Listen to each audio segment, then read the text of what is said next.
नमस्कार, आईएनएच की खास पेशकश जाम से त्राहिमाम में मैं अपूर्वा सिंह आप सभी दर्शकों का स्वागत करती हूं। आज हम बात करेंगे मध्य प्रदेश की राजधानी भोपाल की।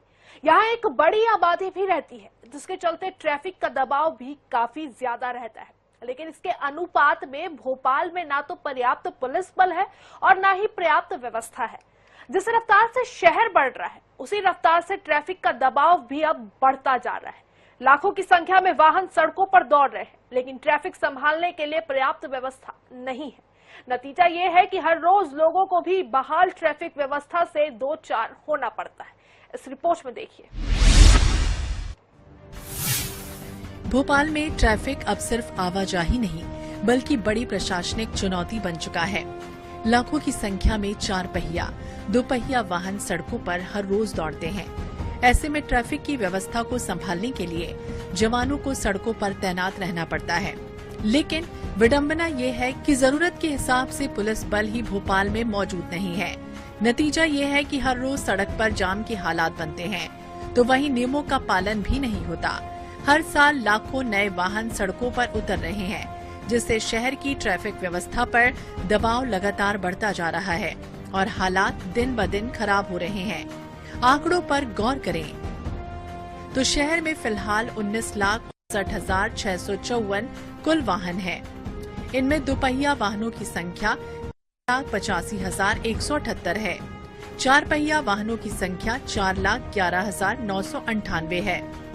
शहर में लोगों के चल रहे ऑटो रिक्शा की संख्या 26,573 है। ई रिक्शा की भी संख्या लगातार बढ़ रही है, जो अब 11,839 पर पहुंच गई। शहर की सड़कों पर कुल 8,131 बसें दौड़ रही हैं। भोपाल में 884 छोटे बड़े ट्रक रजिस्टर हैं, जो भोपाल और दूसरे जिलों में भी चलते हैं।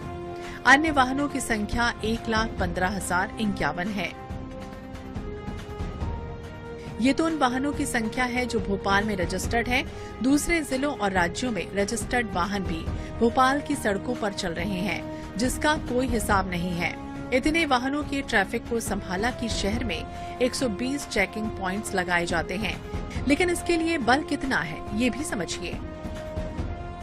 भोपाल में ट्रैफिक पुलिस के लिए स्वीकृत 840 का है। स्वीकृत बल में से ट्रैफिक पुलिस के पास मात्र 473 का बल मौजूद है, यानी ट्रैफिक पुलिस के बल में 367 पुलिस कर्मियों की कमी है। यही पुलिसकर्मी 120 फिक्स पॉइंट पर ड्यूटी करते हैं, जबकि 13 मोबाइल यूनिट बनाई गई है। जो बल स्वीकृत है वो मौजूदा स्थिति के हिसाब से कम है और उसमें भी पूरा पुलिस बल नहीं है। हालांकि इसे लेकर ये कहा जा रहा है कि जल्द ही व्यवस्था को और मजबूत किया जाएगा। वो हम बीच बीच में जो जितनी कमी है बल की, जितना स्वीकृत है उतने उपलब्ध नहीं है, तो वो कमी की पूर्ति के लिए हम समय समय पर पत्राचार करते हैं पुलिस। साल 2025 तक शहर में कुल वाहनों की संख्या 19,59,000 से ज्यादा हो चुकी है। कम पुलिस बल की चुनौती ट्रैफिक व्यवस्था की बिगड़ती वजह है, क्योंकि 120 पॉइंट पर 573 पुलिस जवान की 12 घंटे की ड्यूटी लगाना भी चुनौतीपूर्ण है। और सबसे बड़ी चुनौती पीक आवर्स में आती है, जब बड़े संख्या में वाहन सड़कों पर होते हैं। साफ है कि संसाधनों की कमी के बावजूद पुलिस सिस्टम को चलाए हुए है, लेकिन बढ़ते ट्रैफिक के सामने ये व्यवस्था कब तक टिकेगी, बड़ा सवाल है। आईएनएच 24/7 के लिए कैमरामैन तपन के साथ गौरव गुप्ता की रिपोर्ट। जहां ट्रैफिक जाम की सबसे बड़ी वजहों में से एक है अव्यवस्थित पार्किंग। शहर की सड़कों पर रोज बढ़ता दबाव और पार्किंग की कमी ने हालात पूरी तरीके से बिगाड़ दिए हैं।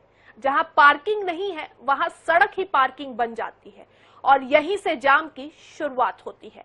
न्यू मार्केट, एमपी नगर और पुराने भोपाल जैसे व्यस्त इलाकों में ये समस्या सबसे ज्यादा है। नगर निगम द्वारा न्यू सर्किट की मुख्य सड़क पर वीआईपी पार्किंग की अनुमति ने सड़क को और सकरा कर दिया है। हालांकि प्रशासन 14 नई पार्किंग बनाने की बात कह रहा है, लेकिन मौजूदा व्यवस्था अब भी सवालों के घेरे में है। पहले ये रिपोर्ट देखिए। भोपाल का एक बड़ा हिस्सा आज भी तंग गलियों में रहता है। बड़े बाजार इन तंग गलियों में लगते हैं। ऐसे बाजारों में दुकानों के बाहर ही वाहनों को पार्क कर दिया जाता है। एमपी नगर, न्यू मार्केट, 10 नंबर और पुराने भोपाल के बाजारों की स्थिति भी बेहद खराब है। बाजारों में आने वाले लोग वाहन पार्किंग की समस्या से दो चार होते हैं। नतीजा ये होता है कि लोग सड़कों पर ही वाहन पार्क कर चले जाते हैं। राजधानी भोपाल की तंग गलियों में आज भी बाजार लग रहे हैं, लेकिन यहाँ पर जाम की स्थिति किस तरीके से बनी रहती है वो तस्वीरें हम आपको दिखाते हैं। शाम का समय है, ट्रैफिक का काफी ज्यादा लोड इस समय भोपाल में रहता है और इन बाजारों में सड़कों पर ही वाहन खड़े कर दिए जाते हैं और नतीजा ये होता है कि ये बड़े बड़े जाम, लंबे लंबे जाम इन तंग गलियों में देखने को मिलते हैं। न केवल इन तंग गलियों में बल्कि भोपाल के जो बाहर की मुख्य सड़कें हैं वहाँ भी इसी तरह की स्थिति देखने को मिलती है और इसके पीछे कारण यही रहता है कि लोग अपनी गाड़ियों को रोड पे खड़ी करते हैं और कहीं ना कहीं जाम इसकी वजह से लगता है। मैं दिखाना चाहूंगा तस्वीरें आपको कि कुछ वाहन किस तरीके से यहाँ पर दुकानों के बाहर खड़े हुए हैं और यही एक कारण है कि इसकी वजह से जो सड़कें हैं वो काफी ज्यादा सक्रिय हो जाती हैं। भारी वाहन कई बार इन गलियों में आ जाते हैं और कारण नतीजा ये होता है कि इस तरह का जाम हमें हर रोज इन शहर की इन गलियों में देखने को मिलता है। ये भोपाल का जो पुराने भोपाल का मुख्य मार्केट है। भोपाल का केवल यही मार्केट नहीं बल्कि ऐसे कई बाजार हैं जहाँ पे यही स्थिति देखने को मिलती है। इस वक्त हम यहाँ पर पहुंचे और यकीन मानिए कि हम भी इस जाम में फंसे हुए थे। यहाँ पे हमने भी उतरा और यहाँ का पूरा जायजा लिया। देख सकते हैं सड़कों पर जिस तरीके से वाहन खड़े हुए हैं, कहीं ना कहीं एक तरीके से अतिक्रमण वाहनों का कह सकते हैं इसको और यही वजह है कि सड़कें वैसे ही जो इतनी सक्रिय हैं इन वाहनों के खड़े होने की वजह से और ज्यादा सक्रिय हो जाती है। और यहाँ पे गाड़ी इसलिए खड़ी होती है क्योंकि इसके लिए कोई नियम, कोई कानून नहीं है कि इन वाहनों को मार्केट के बाहर कहीं खड़ा करने की व्यवस्था बनाई जाए और ना ही ऐसी कोई व्यवस्था है कि पार्किंग स्थल लोगों को गाड़ी खड़ी करने के लिए प्रोवाइड किया जाए। पूरे शहर में केवल 4 मल्टी लेवल पार्किंग्स हैं और इसके अलावा जो छोटी छोटी पार्किंग है उसकी व्यवस्था पुराने भोपाल में तो है ही नहीं। कारण बताया जाता है कि यहाँ पे जगह की काफी कमी है और पार्किंग की व्यवस्था नहीं है। एक दुकानदार जो इस चौराहे पे है इनसे बात कर लेते हैं। ये इनसे बात करते हैं। भाई साहब यहाँ पे जाम ऐसे ही लगता है? यहाँ रोज लगता है भाई साहब। इस टाइम पे जाम रोज लगता है और ये रोज ही 4-4 घंटे तक लगा रहता है भाई साहब। यहाँ पे वाहन वगैरह खड़े रहते हैं, ये भी पीछे कारण है? कोई व्यवस्था नहीं है भाई साहब, यहाँ गाड़ी की कोई व्यवस्था नहीं है भाई। आप लोग दुकानदार है, आप लोगों ने मांग वगैरह नहीं करी ना? परेशानी पड़ती है साहब, इसके हमारे बहुत परेशानी पड़ती है भाई साहब। आपका व्यापार भी खराब हो जाता है भाई साहब, पूरा ट्रैफिक की वजह से पूरा खराब हो जाता है भाई साहब। गाड़ी खड़ी करने के लिए कहीं जगह पर कोई जगह नहीं है भाई साहब पार्किंग। दुकानों के बाहर खड़ी कर? हाँ क्या करें, जगह ही नहीं है कहीं भाई साहब। देखिए जगह नहीं है, लोग दुकानों के बाहर ऐसे ही खड़ी कर देते हैं गाड़ियाँ और ये वजह देख सकते हैं दुकानों के बाहर इस तरह से गाड़ियाँ खड़ी हुई हैं। नतीजा यही कि इस तरह की व्यवस्थाएं जब चरमराती हैं तो कहीं ना कहीं आम लोगों को ही काफी समस्या झेलनी पड़ती है। मैं एक बार इस मार्केट के थोड़ा सा बाहर जाकर आपको बाहर की तस्वीर दिखाना चाहूंगा कि और देख सकते हैं कि अब ये जो पीतल माता का मंदिर है, जो कर्फ्यू वाली माता का मंदिर चौराहा इसको कहा जाता है, अब मंदिर के बगल में जो ये सड़क का हिस्सा है यहाँ पे लोगों की गाड़ियां खड़ी की गई हैं। यहाँ पे गाड़ी खड़ी करने की व्यवस्था बनाई गई है क्योंकि इसके अलावा कोई दूसरी व्यवस्था यहाँ पे है ही नहीं। मल्टी लेवल पार्किंग यहाँ से करीब 2 से 2.5 किलोमीटर दूर है। वो एक लौती मल्टी लेवल पार्किंग इस पूरे क्षेत्र के लिए बनाई गई है, लेकिन वो भी काफी नहीं है। और सबसे बड़ी बात यह कि जो छोटी छोटी जगहों पर पार्किंग की व्यवस्था की जानी चाहिए थी वो यहाँ पर नहीं की गई है। भोपाल राजधानी, लेकिन इतने बड़े शहर में केवल 4 मल्टी लेवल पार्किंग की व्यवस्था है। इसके अलावा छोटी छोटी पेड पार्किंग बनाई गई, लेकिन वो भी पर्याप्त नहीं हो पाती। भोपाल के मौजूदा पार्किंग की व्यवस्था को समझे तो भोपाल में 4 मल्टी लेवल पार्किंग है। न्यू मार्केट, बैरागढ़, एमपी नगर और मोती मस्जिद के पास ये मल्टी लेवल पार्किंग बनाई गई। इसके अलावा भी छोटी पार्किंग की व्यवस्था की गई। 10 नंबर में एक पार्किंग की व्यवस्था है जो नाकाफी है। एमपी नगर जोन 2 में भी 2 पार्किंग है, लेकिन ये भी काफी नहीं है। एक तरफ ट्रैफिक का दबाव रहता है, वहीं दूसरी तरफ सड़कों पर ही पार्किंग की परमिशन नगर निगम ने ही दे दी। सबसे व्यस्ततम न्यू मार्केट की मुख्य सड़क के एक हिस्से पर वीआईपी पार्किंग बनाई गई, जिससे सड़क पतली हो गई और इससे हर रोज यहां लोगों को जाम की समस्या से दो चार होना पड़ता है। रोड पर बनी पार्किंग को लेकर नगर निगम का कहना है कि जरूरत के हिसाब से फैसला लिया गया था। वहीं 14 नई पार्किंग बनाई जा रही है। जरूरत पड़ने पर व्यवस्था बदली जाएगी। अभी हाल की परिषद में हमने भोपाल में 14 नए पार्किंग स्थलों को चिन्हित किया है और उन पर पार्किंग बनाने का डिसीजन परिषद में हुआ है। तो आने वाले समय में मैं ये कह सकता हूं कि हम शहर की ज़रूरत के मुताबिक नए पार्किंग स्थल को भी डेवलप करने का काम कर रहे हैं ताकि नागरिकों को ये सुविधा मिल सके। मैं आपके माध्यम से भी शहर के नागरिकों से भी आग्रह करता हूं कि मल्टी लेवल पार्किंग हर प्रमुख बाजारों में है, चाहे एमपी नगर हो, चाहे न्यू मार्केट हो, चाहे सिटी हो, क्योंकि मल्टी लेवल में आपकी गाड़ी सुरक्षित भी है और कम पैसे में पार्क भी होती है। ये देखने को मिला कि इनका इस्तेमाल ही लोग नहीं करते हैं। गाड़ी खड़ी कर दूर जाने के चलते यहाँ लोग गाड़ियां पार्क नहीं करते और ये पार्किंग खाली ही रहती है। कहने को भोपाल राजधानी है, लेकिन यहाँ पे जितनी जनसंख्या है और जितनी गाड़ियां भोपाल में चल रही हैं उसके अनुपात में पार्किंग की व्यवस्था बहुत कम है। पूरे भोपाल में केवल 4 ही मल्टी लेवल पार्किंग की व्यवस्था है, तो छोटी छोटी पार्किंग की व्यवस्थाओं को अलग अलग जगहों पर बनाया गया है, लेकिन उन पार्किंग की स्थिति की वजह से भी कई जगहों पर ट्रैफिक व्यवस्था चरमरा जाती है। इस वक्त हम राजधानी भोपाल के टीटी नगर के मल्टी लेवल पार्किंग के सामने खड़े हुए हैं और देख सकते हैं यहाँ पे जो गाड़ियां हैं वो यहाँ पे काफी ज्यादा कम खड़ी होने के लिए आती हैं। अगर हम बात करें शनिवार या रविवार की, तो इस दिन छुट्टी का दिन रहता है और ऐसे में न्यू मार्केट आने वालों की जो जनसंख्या है वो काफी ज्यादा रहती है और उसी दिन जो पार्किंग है वो कुछ हद तक भर पाती है, लेकिन आम दिनों में ये पार्किंग पूरी तरह से खाली पड़ी रहती है। जबकि 5 फ्लोर की ये पार्किंग एक बड़े क्षेत्र में यहाँ पर बनाई गई है, न्यू मार्केट की आबादी को देखते हुए और आने जाने वाले लोगों की जो आबादी है उसको देखते हुए, लेकिन उसके अनुपात में यहाँ पे गाड़ियां उतनी खड़ी नहीं हो पाती है। और इसके पीछे कारण ये दिया जाता है कि पार्किंग थोड़ी सी दूर पड़ती है, लोगों को दूर तक चल के आना पड़ता है और यही वजह है कि लोग यहाँ पे अपनी गाड़ी खड़ी करने के लिए आते ही नहीं है। अब ऐसे में सवाल ये उठता है कि जब व्यवस्थाएं हैं तो उसका लोग इस्तेमाल क्यों नहीं कर पाते हैं। हालांकि जो मल्टी लेवल पार्किंग है उसकी संख्या वैसे ही बहुत कम है और उसके बाद भी जो व्यवस्था है उसका भी लोग इस्तेमाल नहीं कर रहे हैं और इसकी वजह से जो गाड़ियां हैं वो बाहर खड़ी होती हैं और कहीं ना कहीं उसकी वजह से ट्रैफिक व्यवस्था चरमराती है। ऐसे में सख्त कार्रवाई की जरूरत यहाँ पे साफ तौर पर महसूस हो रही है। पार्किंग में गाड़ी खड़ी न कर सड़कों पर गाड़ी खड़ी करने के चलते पुलिस भी कार्रवाई करती है। क्रेन का इस्तेमाल कर गाड़ियों को जब्त किया जाता है। पुलिस का भी कहना है कि अवैध तरीके से पार्क वाहनों को लेकर निर्देशित किया गया है और लगातार अनाउंसमेंट भी किया जाता है। फिर भी कोई गलत तरीके से वाहनों को खड़ा करता है तो उस पर कार्रवाई की जाती है। बिल्कुल, हम पहले तो अनाउंस करते हैं कि नो पार्किंग में कोई व्हीकल खड़ा ना करे, जो निर्धारित पार्किंग स्थल है वहाँ पे व्हीकल को खड़ा करे। तो अनाउंसमेंट और हमारा अवेयरनेस कैंपेन तो चलता ही रहता है। उसके बाद फिर जैसे हमारी क्रेन चलती रहती है या ट्रैफिक पुलिस भी पेट्रोलिंग करती रहती है, तो अगर नो पार्किंग में कोई व्हीकल हमें मिलता है तो उसमें विधि सम्मत कार्रवाई भी की जाती है। पुराने शहर में पार्किंग के लिए जगह की कमी, नए शहर में अवैध पार्किंग की समस्या, ये भोपाल ट्रैफिक व्यवस्था के लिए एक अलार्म की तरह है। अगर अब स्थिति न संभली तो आने वाले समय और ज्यादा मुश्किल होगा। हालांकि इससे निपटने के लिए 14 नए पार्किंग स्थल बनाने की योजना है, लेकिन ये कब तक होगा ये देखना होगा। हालांकि ये साफ है कि अगर शहर की पार्किंग व्यवस्था सुधार ली जाए तो ट्रैफिक जाम की आधी समस्या अपने आप ही खत्म हो सकती है। भोपाल से INH न्यूज के लिए कैमरामैन तपन के साथ गौरव गुप्ता की रिपोर्ट। जहां बढ़ती आबादी के कारण ट्रैफिक पर दबाव बढ़ा है और दबाव बढ़ने से हादसों की संख्या में भी इजाफा हुआ है। बात पिछले साल की करें तो करीब 200 लोगों की जान हादसों में चली गई है। वहीं यातायात विभाग जरूरी कदम उठाने की बात कह रहा है। इस रिपोर्ट में देखिए। तेज रफ्तार, लापरवाही और नियमों की अनदेखी ये हादसों की बड़ी वजह माने जाते हैं, लेकिन इसके पीछे एक कारण खराब इंफ्रास्ट्रक्चर भी है। हर साल भोपाल की सड़कों पर हजारों एक्सीडेंट हो रहे हैं, जिसमें सैकड़ों लोगों की जान जा रही है।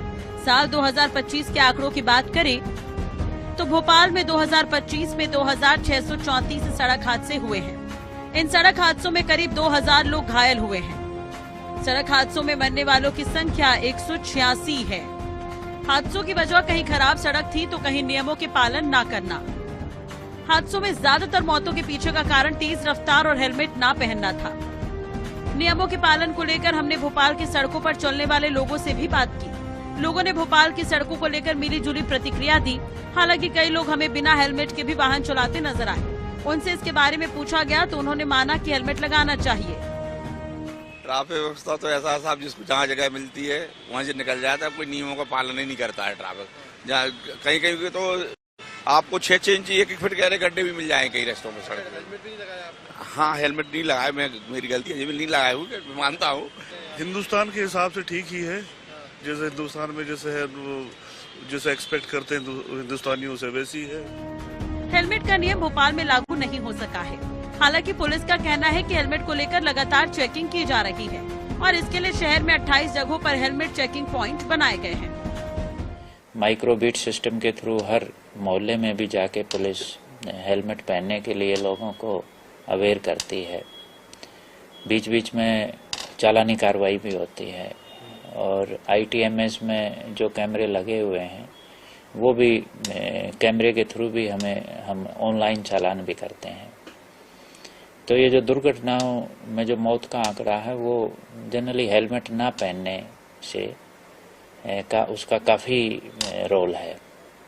तो इस तरीके से हम पूरी कोशिश करते हैं कि दुर्घटनाएं कम से कम हों। खराब इंफ्रास्ट्रक्चर की वजह से होने वाले हादसों को रोकने के लिए 16 ब्लैक स्पॉट चिन्हित कर उन्हें सुधारने का काम चल रहा है। इनके कई स्पॉट ठीक भी किए गए। ऐसे ही भोपाल कोर्ट के पास बने एक ऐसे ब्लैक स्पॉट का जायजा लिया जिसे सुधारा गया। तो ऐसे स्पॉटों पर हमने संबंधित निर्माण एजेंसी और ट्रैफिक पुलिस दोनों ने मिलकर के काम किया है। काम का चिन्हांकन किया है, क्या क्या काम होना है, क्या इंजीनियरिंग बदलाव होना। देख रहे हैं आप, इसमें तीनों दिशाओं में लेफ्ट टर्न प्रॉपर दिया है। अपन ने चारों दिशाओं का लेफ्ट टर्न क्लियर रहना चाहिए, लेफ्ट टर्न क्लियर करवाया है। जो कहना चाहिए स्पॉट जो गाड़ियां खड़ी होती हैं सिग्नल को देख करके सिग्नल तो स्टॉप लाइन का बनवाना, पैदल यात्रियों के लिए पैदल मार्ग का चिन्हांकित करना जो किया गया पेंट के माध्यम से। सिग्नल प्रॉपर काम करे, टाइमिंग के साथ में काम करें जिससे जिसको जब रुकना हो उस समय रुक जाए, जब उसको ग्रीन सिग्नल मिले उस समय आगे बढ़ जाए। इस पर भी आधुनिक सिग्नल लगवाए गए हैं और मीडियन बनवाए गए हैं। इन सब कामों की वजह से ये ब्लैक स्पॉट आज की तारीख में समाप्त हो गया है। भोपाल की सड़कों को सुधारने के लिए पुलिस ने PWD और नगर निगम को कई लेटर लिखने का दावा किया है। कुछ सड़कें सही हुई, कुछ पर काम चल रहा है। कई सड़कों पर लेफ्ट टर्न को भी सही करवाया जा रहा है। Speed breaker, rumble strip, sign और नए सिग्नल के माध्यम से व्यवस्था दुरुस्त करने की कोशिश की जा रही है। ऐसे में देखना होगा कि इन व्यवस्थाओं से सड़क हादसे, ट्रैफिक जाम की समस्या कितनी हल हो पाती है। भोपाल से INH न्यूज के लिए गौरव गुप्ता की रिपोर्ट। तो जहां किसी भी फ्लाईओवर को इसलिए बनाया जाता है ताकि ट्रैफिक आसान हो और एक्सीडेंट के खतरे कम किए जा सके, लेकिन जो फ्लाईओवर भोपाल में बने हैं उन्हें देखकर तो लगता है कि इन दोनों ही बिंदुओं को भूलकर ये फ्लाईओवर बना दिए गए हैं। भविष्य में ये मुसीबत भी बन सकते हैं। इस रिपोर्ट के जरिए समझिए। भोपाल का 90 डिग्री फ्लाईओवर तो सभी ने देखा। अब 90 डिग्री फ्लाईओवर की इंजीनियरिंग का दृश्य दूर दूर तक फैला, लेकिन भोपाल में बने अन्य फ्लाईओवर कितने सही, इस पर शायद किसी ने ध्यान नहीं दिया। भोपाल में पिछले कुछ सालों में बने फ्लाईओवर की वजह से ट्रैफिक व्यवस्था मुश्किल में है। इसमें सबसे पहले आपको भोपाल के सावरकर सेतु ब्रिज के बारे में बताते हैं, जो MP नगर रोड को नर्मदापुरम रोड से जोड़ता है। ब्रिज से नर्मदापुरम रोड की तरफ उतरते वक्त एक ऐसा हॉटस्पॉट बन गया है जो आने वाले समय में बड़ी मुसीबत बन सकता है। इस वक्त हम राजधानी भोपाल के जीजी फ्लाईओवर पर खड़े हुए हैं और ये फ्लाईओवर आप देख सकते हैं बना तो हुआ है, बहुत शान शौकत के साथ इसका उद्घाटन भी किया गया था और कहा गया था कि इससे लोगों को बहुत राहत मिलेगी। लेकिन इसकी वजह से किस तरीके की समस्या यहाँ पे उत्पन्न हो रही है वो आपको दिखाता हूँ।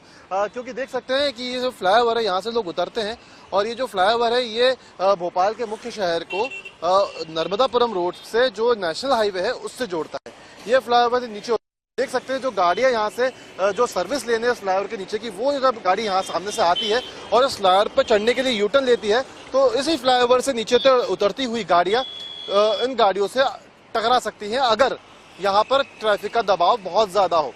अब ऐसे में सवाल ये उठता है कि जब इस फ्लाईओवर का निर्माण किया गया था तो ये किस तरीके का निर्माण किया कि जब लोग यूटर्न लेकर फ्लाईओवर पर चढ़ने के लिए आए तो उनके लिए अलग से कोई रूट तैयार नहीं किया गया, उनको ऐसे ही इस फ्लाईओवर को छोड़ दिया गया कि ना ऐसी कोई व्यवस्था की गई। अब देख सकते हैं कि किस तरीके से जब ये गाड़ियां यूटर्न ले रही हैं दूसरी लेन पे जाने के लिए, दूसरी साइड जाने के लिए, ऐसे में फ्लाईओवर से उतरती हुई गाड़ियां किस तरीके से यहाँ पे रुक रही हैं। या तो यहाँ पर इन स्थिति की वजह से ट्रैफिक जाम की स्थिति उत्पन्न होती है, या तो अगर कोई गाड़ी स्पीड से इस फ्लाईओवर से नीचे उतर रही हो तो एक्सीडेंट की संभावना यहाँ पे पैदा हो जाती है। भोपाल के बावड़िया कला फ्लाईओवर भी कुछ ऐसा बनाया गया है कि ट्रैफिक व्यवस्था जाम की समस्या यहाँ पर बनी रहती है। इस फ्लाईओवर को चौराहे पर उतार दिया गया है जहाँ चारों तरफ से वाहन आते हैं, ये फ्लाईओवर चढ़ने और उतरने के लिहाज से भी काफी अजीब है। इंजीनियरों की एक और अजूबा ब्रिज आपको भोपाल का बताते हैं। ये भोपाल का बाबरिया कला का ब्रिज है और देख सकते हैं मेरे पीछे ये ब्रिज जो है, देखने में तो जब ये उतर रहे हैं तो ब्रिज नहीं लग रहा है, लेकिन ये ब्रिज है और इसका निर्माण इसलिए किया गया है ताकि यहाँ पे ट्रैफिक व्यवस्था को दुरुस्त किया जा सके। एक रेलवे ट्रैक के ऊपर से इस ब्रिज को निकाला गया है, लेकिन जहाँ इस ब्रिज को उतारा गया है वो जगह ऐसी है कि यहाँ पर चारों तरफ से ट्रैफिक आता है और अब यहाँ पे फिलहाल सिग्नल तो लगा दिए गए हैं, लेकिन जब सिग्नल नहीं लगे थे तो यहाँ पे आए दिन जाम की स्थिति बनी ही रहती थी। तीसरा उदाहरण भोपाल के जीजी फ्लाईओवर का है, जिसे सबसे बड़ा फ्लाईओवर कहा जाता है। एमपी नगर थाने के सामने यू टर्न की वजह से हमेशा यहाँ लोगों को जद्दोजहद करना पड़ता है। भोपाल के ही जीजी फ्लाईओवर के उस छोर पे खड़े हुए हैं जो एमपी नगर की तरफ है। मैं तस्वीर दिखाना चाहूंगा आपको। ये जो फ्लाईओवर है ये नर्मदापुरम रोड से होता हुआ एमपी नगर थाने के सामने आके उतरता है, लेकिन यहाँ पे किस तरीके से फ्लाईओवर बनाया गया है वो आप देख सकते हैं कि जो इस फ्लाईओवर के बगल की जो सर्विस लेन है, अगर इनको यहाँ से किसी को यू टर्न लेने के लिए इस फ्लाईओवर पर चढ़ना है तो इसी फ्लाईओवर से उतरने वाले ट्रैफिक के सामने वो गाड़ियां आ जाती हैं और कहीं ना कहीं फिर से ट्रैफिक जाम की स्थिति जो है यहाँ पे बन जाती है। किसी भी फ्लाईओवर को इसलिए बनाया जाता है ताकि ट्रैफिक आसानी से निकल सके और एक्सीडेंट के खतरे कम हो सके, लेकिन जो फ्लाईओवर भोपाल में बने हैं उन्हें देखकर तो लगता है कि इन दोनों ही बिंदुओं को भूलकर ये फ्लाईओवर बना दिया गया है। भविष्य में ये मुसीबत बन सकते हैं। ऐसे में इसे कैसे सुधारा जाएगा ये देखना होगा। भोपाल से INH न्यूज के लिए गौरव गुप्ता की रिपोर्ट। किसी भी शहर की ट्रैफिक व्यवस्था को सुधारने के लिए सीसीटीवी कैमरे लगाए जाते हैं। राजधानी भोपाल में भी 29 प्रमुख चौराहों पर हाईटेक कैमरे लगाए गए हैं, लेकिन सीसीटीवी कैमरों में से ज्यादातर कैमरे खराब पड़े हैं, जिससे नियम तोड़ने वालों को खुली छूट मिल गई है। हालांकि प्रशासन जल्द ही व्यवस्थाएं दुरुस्त करने और 15,000 और सीसीटीवी कैमरे लगाने का दावा कर रहा है। इन सब पर देखिए हमारी ये खास रिपोर्ट। ट्रैफिक कंट्रोल सिर्फ पुलिस के भरोसे नहीं बल्कि टेक्नोलॉजी के सहारे भी है। भोपाल में स्मार्ट ट्रैफिक सिस्टम लागू है, लेकिन इसके लिए जो व्यवस्था की गई है वो काफी नहीं है। शहर में ITS सिस्टम के तहत 29 प्रमुख चौराहों पर हाईटेक कैमरे लगाए गए हैं। ये कैमरे red light jump, over speeding और बिना हेलमेट जैसे नियमों के उल्लंघन को रिकॉर्ड करते हैं और ऑनलाइन चालानी कार्रवाई करते हैं। इतने बड़े शहर में 29 फाइन को ही इसके लिए चिन्हित किया गया और इनमें भी कई कैमरे काम नहीं कर रहे हैं, जिसके चलते इन्हें दुरुस्त करने की बात की जा रही है। स्मार्ट सिटी और भोपाल पुलिस द्वारा शहर के प्रमुख स्थानों पर, चौराहों पर और अन्य क्षेत्रों में भी जहां पर सुरक्षा की दृष्टि से सीसीटीवी सर्विलेंस आवश्यक महसूस हुआ था, उस समय कैमरे इंस्टॉल किए गए हैं और वो बखूबी काम भी कर रहे हैं। कुछ स्थानों पर हो सकता है आप जैसा आप बता रहे हैं शिकायतें आई हैं कि गड़बड़ है, तो उनको भी स्मार्ट सिटी के अधिकारियों को बता करके उनको दुरुस्त कराने का काम किया जाएगा। सीसीटीवी न केवल ट्रैफिक बल्कि अपराधों पर भी नजर रखने में बेहद अहम है, लेकिन भोपाल में कई ऐसे प्रमुख मार्ग हैं जहां सीसीटीवी लगे ही नहीं हैं। शहर के 29 चौराहों पर सीसीटीवी लगाकर उन्हें कवर किया गया। इनमें से कई सीसीटीवी काम नहीं कर रहे हैं। आंकड़ों के अनुसार 331 ANPR RLBD PTZ कैमरे लगे हैं। इनमें से केवल 7 स्थानों पर स्पीड कैमरे इंस्टॉल्ड हैं। कुछ चौराहों पर ट्रैफिक के लिए अनाउंसमेंट सिस्टम भी लगाए गए। शहर के बढ़ते क्षेत्रफल, बढ़ती आबादी और बढ़ते ट्रैफिक के दबाव के बीच सीसीटीवी की पर्याप्त व्यवस्था की जरूरत पुलिस महकमा भी महसूस कर रहा है, जिसको लेकर सीसीटीवी के लिए पुलिस की तरफ से पहल की गई है। अभी तो जो ITMH के कैमरे लगे हुए हैं, तो संबंधित विभाग से हम कोऑर्डिनेट करके ये कोशिश करते हैं कि वो सुचारू रूप से चलें। जहाँ सिग्नल लगा हुआ है जिस चौराहे पे, वहाँ पे कैमरे भी काम करें, वो भी हम सुनिश्चित करते हैं। उसके लिए जो भी डिजायरेबल एक्शन होता है वो आपस में अलग अलग विभाग से बात करके उसकी भी कोशिश की जाती है। भोपाल में 15,000 सीसीटीवी कैमरे लगाए जाने का एक प्रोजेक्ट जल्द शुरू होने जा रहा है, जिससे पुलिस को क्राइम कंट्रोल करने में आसानी होगी। लेकिन इससे ट्रैफिक व्यवस्था को कितना सुधारा जा सकेगा? भोपाल से INH न्यूज के लिए गौरव गुप्ता की रिपोर्ट।